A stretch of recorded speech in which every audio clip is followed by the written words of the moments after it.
It's a tough road following your heart when it seems the people you love the most want to keep you right where you are. Convenient for them. It's crazy to think that just when you've thought you witnessed all there was to see when it comes to their true colors, there's still more to see. I've been working on forgiving and releasing my resentment towards the people who've caused me pain. Pain that shaped me as a person and kept me shackled and thrown in a dark corner. I am trying to build the courage to understand that they were hurt themselves, and that they will find the courage to forgive themselves for it. At the end of the day, it's something they have to sit with, and has nothing to do with me. I am ready to move forward with my life and speak my truth. My life has felt like a movie, these past few months especially. It's really all starting to come together so perfectly. The love I've found for myself has begun to overpower the pain, and where I once felt empty, I can finally say is starting to feel whole again. I'm seeing the glass armor my father wore so proudly slowly shattering away. This is when I feel like empathy is my worst enemy. Seeing my father look me in the eye and knowing that he doesn't feel the same way about me. I can't explain the hurt. I know he feels like he's lost me. Being strong has never been so hard for me. The urge to just jump into his arms and give him all the gratification he wants is so powerful, but every time I have left myself open to be vulnerable to my father, he's taken advantage of my emotions and used me as a pawn for his own beneficial gain. I felt I always received the short end of the stick. I'm trying to grow as a person, and my own father is trying to hold me back and conform me into what he wants me to be for him, or who he thinks I should be. 2 days ago, my dad accidentally blew me a kiss. I know it slipped, but I appreciated it, because I don't remember the last time he did that. Or even if he ever did that at all. He tried to brush it off when he saw that I noticed, and started acting like he was cleaning his teeth. I blew him a kiss back, and he smiled so sincerely. Those little moments are what I always craved from my dad. It made me weak in a good way. I felt loved. The day before his accidental kiss, I had a flashback to the times when I'd run up to him as soon as he got home from work when I would visit him in the summer, and he'd pick me up and spin me around, then kiss me on my cheek or forehead. And just not so long ago, 3 years ago, when I'd always get my hug and kiss whenever I left, and every time I saw him, when I went to visit him at Minot, I'd step out of my car to give him a hug and a kiss, and he'd be so excited to see me. I didn't care if his tire-greased uniform got all over me. I just loved him, and I loved his energy. I looked up to my father, and now I feel like he's forgotten how much of an impact a father has on his child. I feel partially to blame. I used to think having a father like mine was the coolest. I used to have drinks with him. We'd get drunk together on the weekends, and I used to think the degrading jokes my father would make to my boyfriend about me were funny. I didn't love myself then.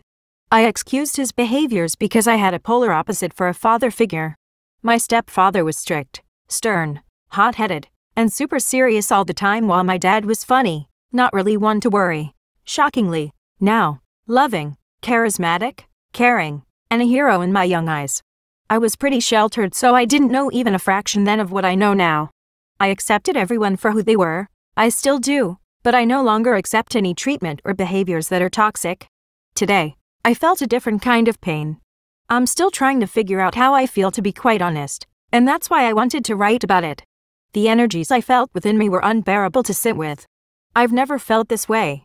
My father called me before leaving work, while I was finishing up some prompts for the tarot readings I planned on sending out before a specific time. He asked me if I had any crayons, knowing damn well I don't. He knows that I frequently buy new professional art materials with money that he gives me. Anyways, then next thing he says is my niece is going to come over tonight and he wanted to keep her entertained. I was trying to get these tarot readings done by 6 p.m. and I still had 8 more prompts to type out. I didn't want to be rude, but my father loves to volunteer me to do things for him and never asks, or if he does, it's an overly sarcastic nice tone and I have to ask him to say please.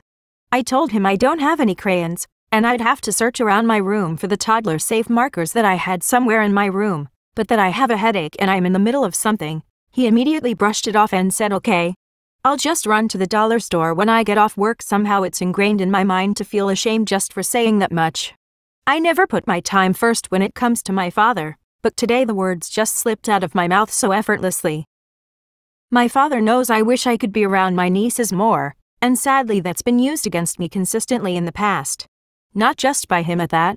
I dropped everything I was doing anyway, to make sure I swept up the kitchen for him, and I still looked for my markers and put together a small art space for her before she came.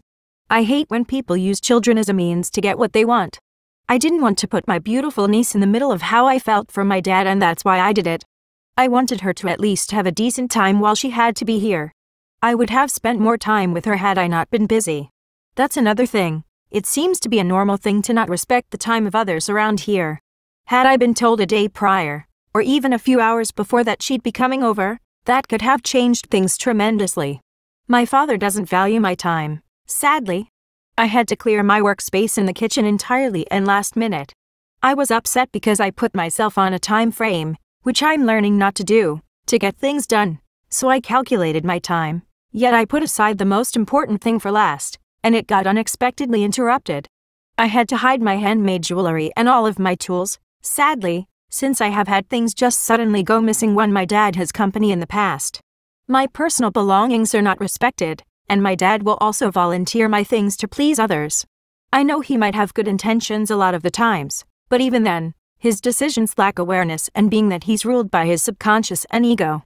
It shows that his priorities are based upon his own self-gratification when laid out on paper. It shows my best interests weren't thought about, and it shows that his children and grandchildren are not truly the priority. It's the void we can fill. That dangerous gratification. It hurts me that some people don't understand the true depth of love that comes with true authenticity and vulnerability. As soon as my niece arrived, I hear my dad telling her to knock on my door and say hi. I heard him tell her go ahead. Knock a few more times, which gave me the notion that she was hesitant, and yet he still had her knock. My father does things urgently, mostly because he's never been taught to let things come to him.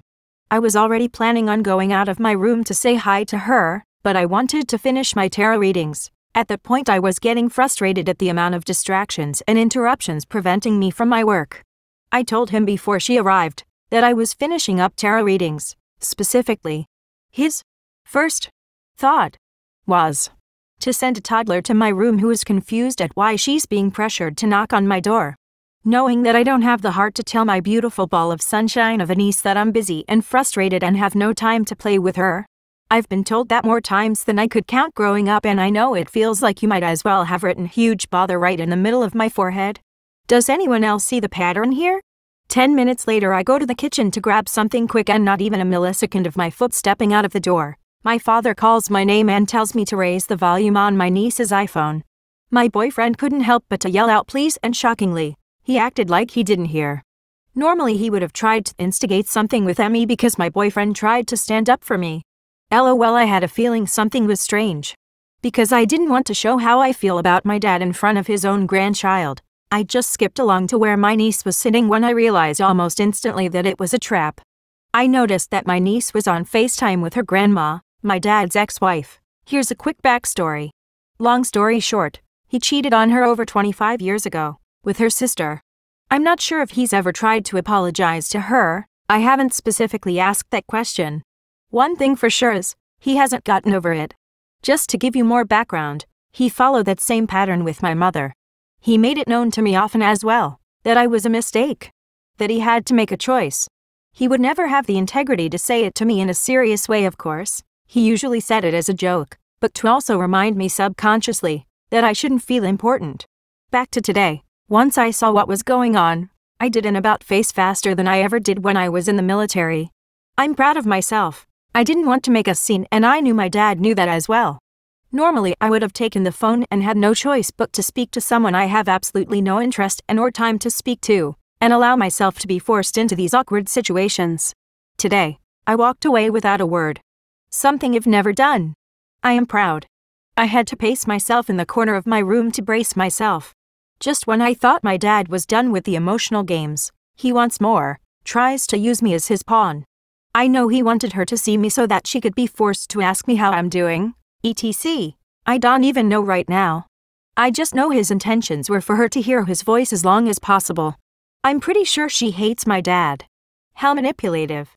My niece lives less than a minute from her grandmother, and his best idea was to persuade her to call her. As I'm still pacing myself in my room, he calls out Amanda. You have a charger she could use. He can see how hard he was trying to have this poor girl call her grandma. I sensed she was feeling a bit awkward too. Like, why is he asking me to FaceTime someone I see every day?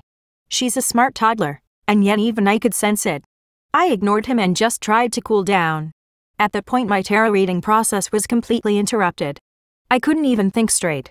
He doesn't ask for my attention when I need it and make it known, but when he wants to look like a certain type of person to someone else, he walks over me like a doormat. I hope he sees this in the most gentle of ways. He is in denial, and sometimes that happens because people cannot accept that they've allowed their reality to turn out the way it did.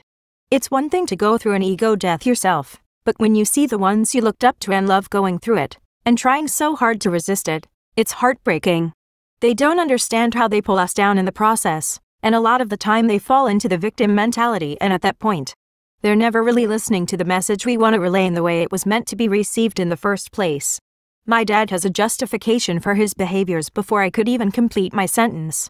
He automatically jumps to finding some reason why he deserves to do the things he does and says the things he says, like his life is so hard, so because of that, it is okay for him to act the way he does towards me. He's the real victim, and because I don't work as hard as him, I don't get to speak up. He literally asked me about the damn volume again. This time he even said, do I press both buttons at the same time? I told him he's a grown man and should try to figure it out on his own, being that it's such a simple task, and I knew what his intentions were. He proceeded to follow me into the kitchen, show me the phone, while raising the volume and asked like this. Did I do it? I'm sure he was doing this now to overcompensate for the fact that he noticed that I felt some type of way about his manipulation tactics. After telling him yes, he then tells me, I don't think it works, it must be broken. And I told him that it must be a sign that maybe he should choose to spend time with his granddaughter instead of trying to get the attention of his ex-wife. Of course, before I got to finish my sentence, he interrupted me by saying I'm not trying to talk to my ex-wife. What hurt me is, 1. He stated his intention basically by just stating that it wasn't his intention, because I was not even implying that he was trying to talk to her. 2. Any other time I tried to talk to him that calmly about how I feel, he'd never have the same tone of voice that he did when he replied to me just then. I don't know how to explain it. I know it was the guilty tone of voice, but it was even more guilty than usual. I'm used to him lying to me, but this time it was different because it seemed like an intentional lie, while the other lies are more like automatic subconscious kind of lies. If you know what I mean. I felt so separated from him for some reason. I feel like he's got this glass armor on so tight he was about to break just by me saying that much to him. He'd break down before he could talk to me about his deepest feelings, but he could so easily lie, manipulate, and play with my heart like it's nothing. I don't know if that makes any sense, but I never seen him try so hard to physically keep a straight face. I knew his ego was shattering as the seconds went by. He's noticing that I know his mind better than he does. If you guys knew the way ghetto society conditioned his generation, you probably aren't so shocked at why things are the way they are. I hope you guys can understand why I don't intend to place blame onto my father. That's a whole different topic which I will get into another day. But let me just say this, and I don't mean to generalize, but our Puerto Rican culture has been deeply rooted in shame, fear, and an unhealthy grip over control. I am here to bring that to light. My dad has allowed himself to become so unhappy with his life that he uses that as a reason to treat me and the people in his life as less than him. I feel he's truly not right in the mind at this point. I've never even seen a toddler act the way he does. I can tell he stopped growing at a very young age, emotionally at least. And now he's a 60-year-old with no grasp on the true reality of life. Not only that, but he is controlled by his emotions and his autopilot psychological tendencies. I just wanted to be the one to show him that life isn't supposed to be like this. All my brothers and sisters are on a path of parenthood, and I'm the only one besides my little sister who is of age and not a parent. I've had the chance, the time, the lessons and opportunities to grow, and my siblings seem to have followed in his footsteps. Thinking that all there was to life was to reproduce with anyone who sticks around, working for the rest of your life and dying without a legacy. It took me very much self-reflection to finally realize that the way I was being treated by my father wasn't right. And once again, it took almost a breakup in my relationship for me to actually see what was going on. My dad really tried hard to come between my boyfriend and I. Quite sad. I know. I've realized that one of my outlets for being able to deal with this all has been writing and doing my art projects. I'm truly grateful to have been able to pick back up the passions I gave up so long ago. Art and expression truly brings me to my happy place. I wish I would have picked my passion back up sooner. With that being said, I will be updating my blog posts more frequently. I hope that anyone going through a similar situation could learn from my story. I hope that you may find empowerment and all the love in the world for yourself. Namaste. Love and light.